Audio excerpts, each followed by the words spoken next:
السلام علیکم every one. میں امید کرتی ہوں کہ آپ سب بہتر صحت اور بہتر ایمان میں ہوں گے اور الحمدللہ میں بھی خیر سے ہوں.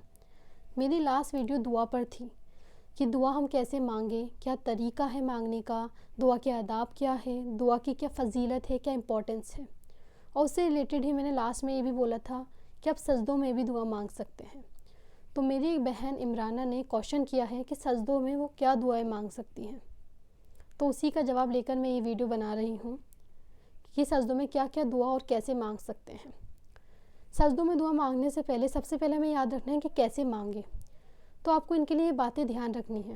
پہلی, آپ کو نفل نمازوں میں سجدوں میں دعا مانگنا زیادہ بہتر سمجھنا چاہیے, کیونکہ فرض میں اتنا بہتر نہیں ہوتا, سنتوں میں یا پھر نفلی نمازوں میں ہم کو دعا مانگنی چاہیے. دوسری بات, ہمیں عربک میں, وہ بھی قرآن کی جو عربک, قرآن کی جو لینگویج ہے, قرآن کی جو دعائیں ہیں اسی میں دعائیں مانگنی چاہیے. اور تیسری, جب آپ نماز پڑھتے ہیں اور آپ سجدوں میں سبحان ربی الاعلیٰ بولتے ہیں, وہ آپ کو جیسے آپ نارملی 3 بار بولتے ہیں اس کو ویسے ہی بولنا ہے, اور اس کے بعد آپ کو جو دعائیں مانگنی ہیں وہ آپ مانگ سکتے ہیں. تو ان باتوں کا خیال رکھتے ہوئے ہی آپ دعا مانگیں. اور جو دعائیں آپ مانگ سکتے ہیں وہ قرآن سے ثابت ہونی چاہیے, قرآن میں لکھی ہونی چاہیے. تو میں آج آپ کو وہ کچھ دعائیں بتاتی ہوں. پہلی, ربنا آتنا فی الدنیا حسنۃ وفی الآخرۃ حسنۃ وقنا عذاب النار. یا اللہ, مجھے اچھی زندگی دے اس دنیا میں, اچھی زندگی دے آخرت میں, اور مجھے جہنم کے عذاب سے بچا, جہنم کی آگ سے بچا. اور دوسری, رب انی لما انزلت الی من خیر فقیر. یہ دعا موسیٰ علیہ السلام نے مانگی تھی, جس کے بعد انہیں اچھی نوکری, اچھی جاب, ایک طریقے سے جو ہم بول سکتے ہیں ان کا کام مل گیا تھا, اور ان کی شادی بھی ہوئی تھی. تو یہ بھی ایک دعا فضیلت کی ہے, تو آپ یہ مانگ سکتے ہیں.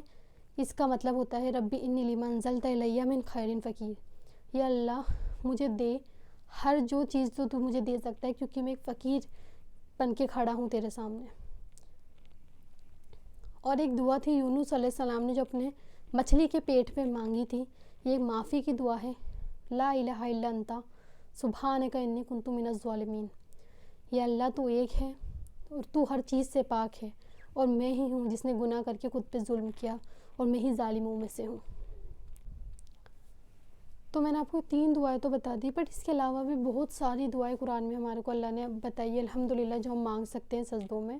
تو اس کے لیے ایک ایپ ہے حصن المسلم, اس کی بک بھی آتی ہے, بٹ آپ نارملی ایک ایپ بھی ڈاؤن لوڈ کر سکتے ہیں اور آرام سے پڑھ سکتے ہیں. اس میں لاسٹ کے اندر جب آپ اسکرول کر کے جائیں گے تو آپ کو ایک سائڈ میں, لیفٹ ہینڈ سائڈ میں آپ کو ملے گا قرآنک دعا. اس کے اندر بہت ساری قرآن کی دعائیں ہیں, آپ وہ پڑھ سکتے ہیں, ان کو یاد کر کے پڑھ سکتے ہیں. تو آپ کو اس لنک کا ایپ بھی یہاں کہیں دکھ جائے گا, میں آپ کو دے دوں گی. تو انشاءاللہ امید کرتی ہوں یہ ویڈیو آپ کے لیے ہیلپ فل ہوگی جاننے میں کہ ہم سجدے میں دعا کیسے کریں اور کون کون سی دعائیں کریں. اگر آپ کو اس سے ریلیٹڈ کوئی اور سوال ہو تو آپ پوچھ سکتے ہیں. جزاک اللہ.